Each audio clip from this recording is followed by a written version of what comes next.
Hello everyone. आज की video में हम कवर करेंगे वैदिक लिटरेचर। नाउ वैदिक लिटरेचर की जब हम बात करते हैं तो वैदिक लिटरेचर में सबसे इम्पोर्टेंट चीज है वेद। और वर्ड जो वेद है ये ड्राइव हुआ है संस्कृत वर्ड विद से, जिसका मतलब है टू नो या ज्ञान लेना। नाउ वेदों के अंदर हमें एक्चुअल में कंपाइलेशन देखने को मिलती है प्रेयर्स और हाइम्स की, जो कि ऑफर की गई थी डिफरेंट फैमिलीज ऑफ पोइट और सेजेस ने टू डिफरेंट गॉड। और उस टाइम पीरियड में जो गॉड थे वो नेचुरल थे। अब वेदों को संहिता भी बोला जाता है in the sense that they represent oral tradition, means orally ये पास ऑन हुए जनरेशन टू जनरेशन। किस तरह से रिसाइट किए जाते थे, लर्न किए जाते थे, ट्रांसमिट किए जाते थे, जैसा कि हमने बात की ओरली, जब तक इनको लिखा नहीं गया। और इनिशियल डेज में जब ये फर्स्ट टाइम पीरियड में कंपोज हुए थे, उस टाइम पीरियड में इन्हें लिखा नहीं गया था, क्योंकि तब तक जो ये आर्यन थे इन्होंने कोई भी स्क्रिप्ट को डेवलप नहीं किया था। अब वेदों को कंसीडर किया जाता है अपरुष्य, which means these Veda are not created by man, means इनका जो ओरिजिन है ये डिवाइन ओरिजिन है। अब वैदिक लिटरेचर की जब हम बात कर रहे हैं तो वैदिक लिटरेचर को टू डिफरेंट पार्ट्स में डिवाइड किया है, दैट इज श्रुति लिटरेचर और स्मृति लिटरेचर। श्रुति लिटरेचर हम उस लिटरेचर को बोलते हैं जो सुना गया था और कम्युनिकेट हुआ फ्रॉम द बिगिनिंग, मींस सुनते सुनते पास ऑन किया गया। और ऐसा ये श्रुति लिटरेचर ऑथरलेस है, इसका कोई भी ऑथर नहीं मिलता है हमें। स्मृति लिटरेचर की जब हम बात करते हैं तो ये वो लिटरेचर है जो याद रखा गया। और यहाँ पे ये जो लिटरेचर था ये जो उस समय के ऋषि मुनि थे, सेजेस थे, इन्होंने लिखा। और एग्जाम्पल अगर हम बात करें तो इसमें इतिहास आ जाता है, पुराण आ जाते हैं, धर्म शास्त्र आ जाते हैं, तो ये सब स्मृति लिटरेचर है। इस वीडियो लेक्चर में हम कवर करेंगे श्रुति लिटरेचर को ऑफ द वैदिक एज। ना श्रुति लिटरेचर में सबसे प्रोमिनेंट है हमारे फोर वेद, जो हैं ऋग्वेद, सामवेद, यजुर्वेद और अथर्ववेद। इसके अलावा कुछ अटैच बुक्स हमें मिलती हैं। Attach book in the sense ये बुक्स डिफरेंट डिफरेंट वेदों के साथ अटैच्ड हैं, जैसे कि ब्राह्मण और उपनिषद। अब ब्राह्मण किस टाइप की बुक्स हैं, यहाँ पे कंफ्यूजन क्रिएट होती है कई बार कि ब्राह्मण किसी इंसान का नाम है, तो नहीं, यहाँ पे ब्राह्मण की जब हम बात कर रहे हैं तो ये टाइप ऑफ बुक्स हैं जो कि अटैच्ड हैं डिफरेंट वेद्स के साथ। नाउ जब ब्राह्मण की हम बात कर रहे हैं तो इनमें है क्या, ब्राह्मण एक्चुअली कमेंट्री हैं वेदों की।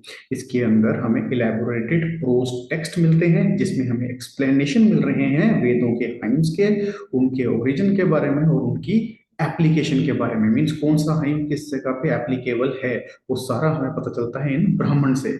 उपनिषद की जब हम बात करते हैं तो टोटल हमें 108 उपनिषद देखने को मिलते हैं, जिनमें से 13 उपनिषद मेजर हैं। और इन उपनिषद के अंदर हमें कॉन्सेप्ट ऑफ आत्मा और ब्राह्मण मिलता है। इसको काफी ज्यादातर एक्सप्लेन किया गया है इन उपनिषद के अंदर। अब इन शॉर्ट अगर मैं बोलूं तो उपनिषद के अंदर हमें फिलॉसफी ऑफ वेद के बारे में इंफॉर्मेशन मिलती है। साथ ही साथ इन उपनिषद में फिलोसफिकल आइडियाज दिए गए हैं about sacrifice, body and universe. अब बात करते हैं अपने पहले वेद की, that is the Rigveda. Rigveda जो कि अर्लीस्ट ऑफ ऑल वेद है। अब यहाँ पे ऋग्वेद के अंदर हमें टोटल 1028 हाइम्स देखने को मिलती हैं। अब इन हाइम्स में है क्या, ये बेसिकली प्रेयर्स हैं, prayers offer to different gods. Agni, Indra, Mitra, Varuna. Mitra is the god of light या फिर आप उसे सन गॉड भी बोल सकते हैं। Rigveda is divided into 10 different books, जिन्हें 10 मंडल भी बोला गया, 10 मंडलों में डिवाइडेड है। अब इनमें से बुक नंबर सेकंड से सेवंथ ओल्डेस्ट हमें मिलती हैं, और book number first, eighth, ninth और टेंथ ये लेटर एडिशन है। अब इन ओल्डेस्ट में से बुक नंबर 3 की बात करूं अगर मैं, तो इस बुक के अंदर हमें मिलता है एक इंपॉर्टेंट मंत्र जिसका नाम है गायत्री मंत्र। सुना होगा। जब पेपर में क्वेश्चन नहीं आता है तो गायत्री मंत्र याद आता है, या फिर डर लगता है तो गायत्री मंत्र याद आता है। और इसे कंपोज किया था सेज विश्वामित्र ने। जो ऋषि थे विश्वामित्र, उन्होंने इसे कंपोज उन्होंने किया था। फिर आगे बढ़ो तो ये जो मंडल नंबर 9 हम देख रहे हैं, ये mandala number 9 is completely dedicated to god Soma. Very very important. Soma एक इंपॉर्टेंट गॉड था वैदिक टाइम पीरियड में, तो कंप्लीटली डेडिकेट किया गया मंडल नंबर 9। मंडल नंबर 10 की जब हम बात करते हैं तो इसमें हमें एक हाइम देखने को मिलती है, जिस हाइम का नाम है पुरुष सूक्त। और इसी हाइम से हमें for the very first time 4 वर्ण के बारे में पता चला।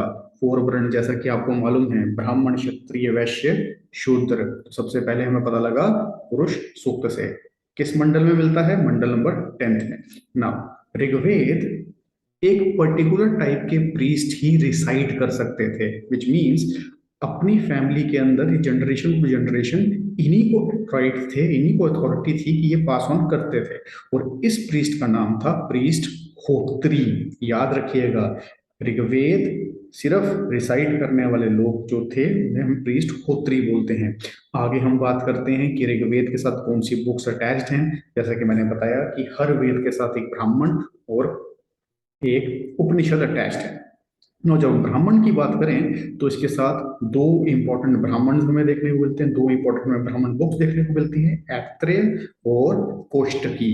और उपनिषद की बात करें तो सेम नाम की उपनिषद भी, दैट इज ऐत्रेय उपनिषद और कोष्टकी उपनिषद देखने को मिलता है।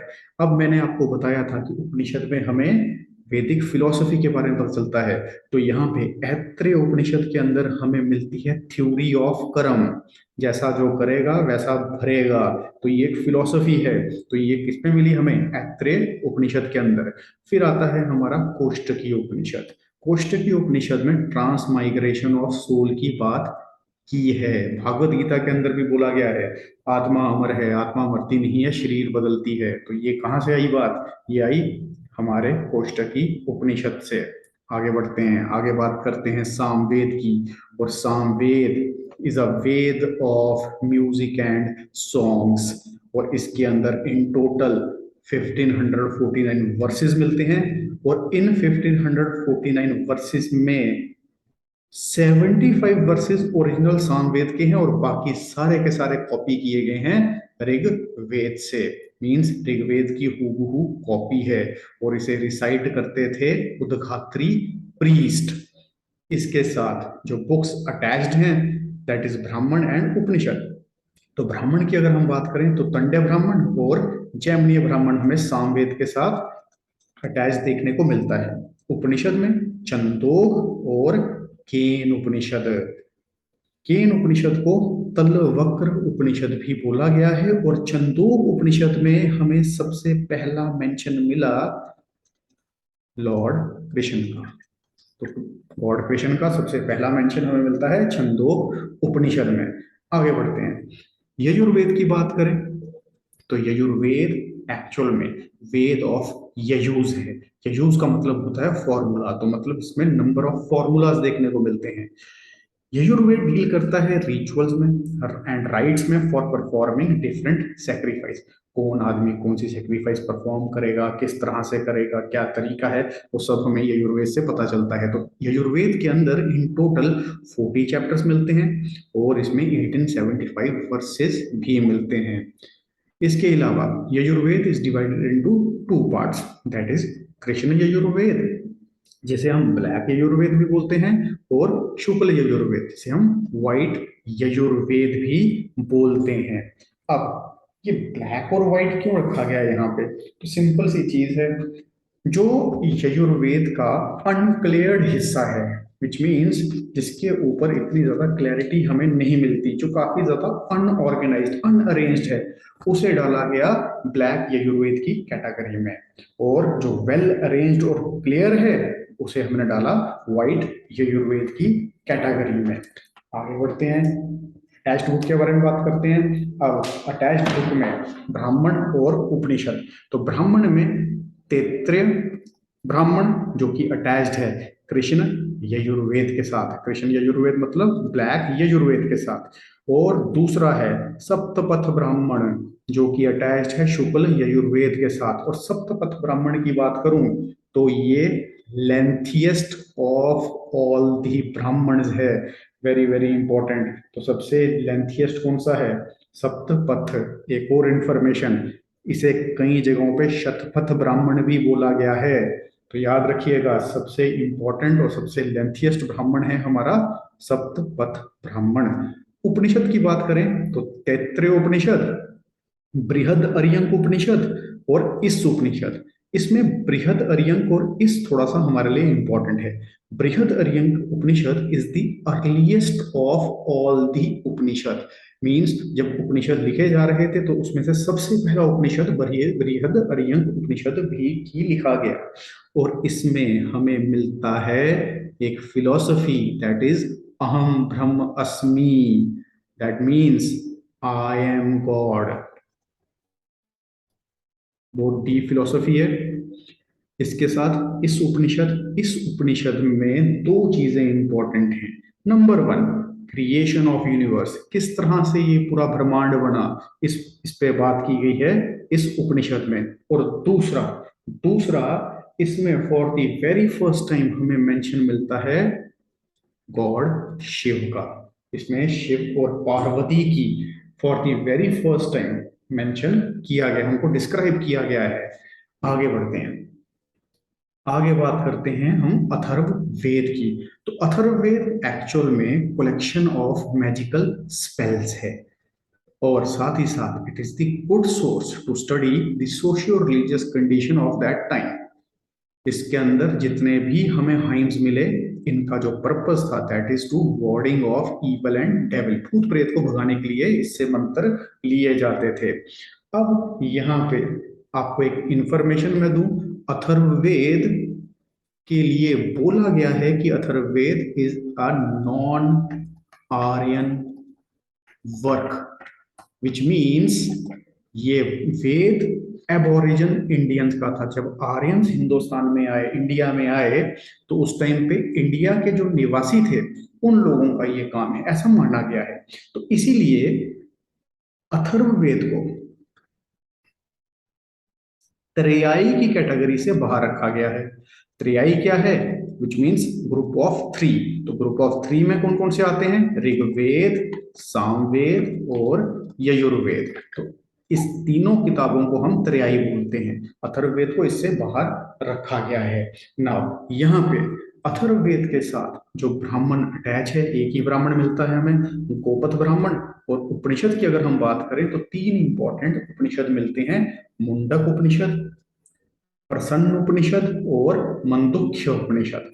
देखिए एग्जाम पॉइंट ऑफ व्यू से सबसे इंपॉर्टेंट है हमारे लिए मुंडक उपनिषद, क्योंकि इसमें हमें एक फिलॉसफी मिली, दैट इज सत्यमेव जयते। एग्जाम्स में कई बार क्वेश्चन पूछा गया है कि सत्यमेव जयते कहाँ से लिया गया है, तो ये मिलता है हमें अथर्ववेद के मुंडक उपनिषद के अंदर। फिर मांडुक्य उपनिषद की मैं बात करूं तो ये सारे के सारे उपनिषद में सबसे छोटा उपनिषद है, इसमें टोटल 12 मंत्र मिलते हैं। तो आज के लिए इतना ही। इससे पहले के वीडियो देखने के लिए आप डिस्क्रिप्शन बॉक्स में आप लिंक प्रोवाइड करेंगे, आप इंडस वैली से रिलेटेड सारे वीडियो देख सकते हैं, या फिर इस आई बटन को आप दबा सकते हैं। Thank you very much.